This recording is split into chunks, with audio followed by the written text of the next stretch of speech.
Hello friends, welcome my YouTube channel. आज हम इस वीडियो में बात करने वाले हैं बीएड सत्र 2022-24 के लिए नामांकन की जो प्रक्रिया चल रही है उसमें अभी तक सिर्फ 54% ही काउंसलिंग करा करके नामांकन करवाई। ये फर्स्ट लिस्ट की हम बात कर रहे हैं, लेकिन सेकेंड लिस्ट का जैसे ही अपडेट आएगा मैं आपको बता दूंगा कि अभी तक टोटल कितने नामांकन किए हैं। तो मेरे साथ वीडियो के अंत तक बने रहिए, देखते हैं कि क्या है पूरा मामला। फ्रेंड्स, जैसा कि आप देख रहे हैं, पहले चरण में 54% सीटें भरी। ये हम बात कर रहे हैं सत्र 2022-24 में जो सीईटी आयोजन हुआ था उसकी हम बात कर रहे हैं। सीईटी बीएड एंट्रेंस 2022 के नोडल विश्वविद्यालय ललित नारायण मिथिला विश्वविद्यालय दरभंगा की ओर से 2 वर्षीय बीएड एवं शिक्षा शास्त्री में नामांकन के लिए 11 अगस्त को अभ्यर्थियों की ओर से चयनित महाविद्यालय वरीयता मेधा आरक्षण एवं रोस्टर के आधार पर महाविद्यालय संस्थान आवंटित किया गया था कि आप जा करके आवंटित विद्यालय में महाविद्यालय में नामांकन कराए, जिसमें क्या है कि अभी तक 54% ही नामांकन करवाए हैं छात्र। वैसे हम बात करें कि बीएड, एक यहाँ क्वेश्चन है, बीएड एवं शिक्षा शास्त्री दोनों में क्या अंतर है, इसकी हम चर्चा कर लेते हैं। बीएड एवं शिक्षा शास्त्री, शिक्षा शास्त्री जैसे उपशास्त्री, शास्त्री के बाद शिक्षा शास्त्री, ये संस्कृत विश्वविद्यालय से या संस्कृत महाविद्यालय से, कॉलेज से जो डिग्री प्राप्त करते हैं बीएड की, उनको शिक्षा शास्त्री कहा जाता है। कई जगह ये क्वेश्चन आ जाता है, इसमें है तो हम इसका शिक्षा शास्त्री, ये शास्त्री की डिग्री के बाद होता है। संस्कृत में शास्त्री ग्रेजुएशन या बीएड को कहा जाता है, और वही बैचलर ऑफ आर्ट्स यानी कि बीए जनरल यूनिवर्सिटी से जो स्नातक की डिग्री प्राप्त करते हैं उसको बीएड और बीए ग्रेजुएशन या स्नातक कहते हैं। वही संस्कृत यूनिवर्सिटी से, महाविद्यालय से जो डिग्री प्राप्त करते हैं उसको शास्त्री कहा जाता है। स्नातक के समकक्ष या इक्वल होता है। तो आइए, यहाँ जो उल्लेख था कि बीएड और शिक्षा शास्त्री दोनों सेम ही है, बट जो है ये भाषा के माध्यम से, संस्कृत भाषा के माध्यम से जो प्राप्त करते हैं बीएड की उपाधि, उनको शिक्षा शास्त्री कहा जाता है। सर्टिफिकेट में भी आप देखेंगे बीएड ऑब्लिक करके शिक्षा शास्त्री रहता है, तो दोनों में कोई अंतर नहीं है। आइए अब क्या है, संस्थान आवंटित किया गया था। प्रथम सूची में 37,200 अभ्यर्थियों को महाविद्यालय में नामांकन के लिए सीट आवंटित किया गया था।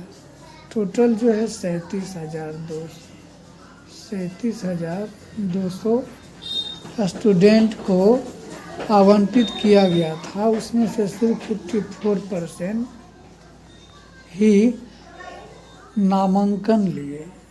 तो क्या है, इनमें 23,268 अभ्यर्थियों ने आवंटित महाविद्यालय संस्थान को स्वीकार कर अंश शुल्क के रूप में 3,000 जो है जमा किए।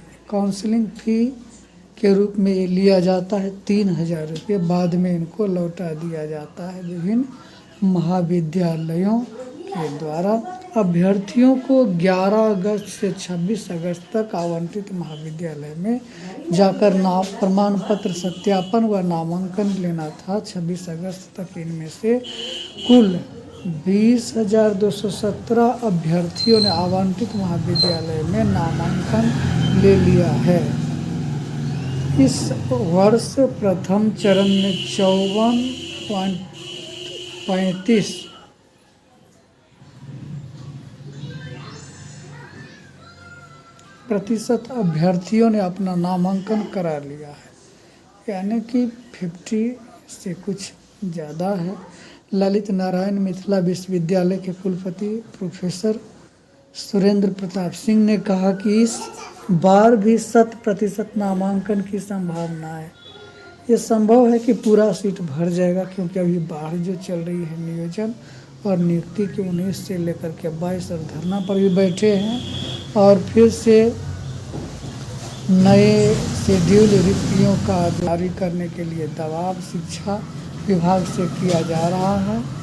तो ऐसे में सीट इस बार भी भरना लगता है सेकेंडे काउंसलिंग में भर जाएगा। इस पर काउंसलिंग की प्रक्रिया पूरी करके जल्द ही बीएड महाविद्यालय संस्थानों में क्लास शुरू होगा।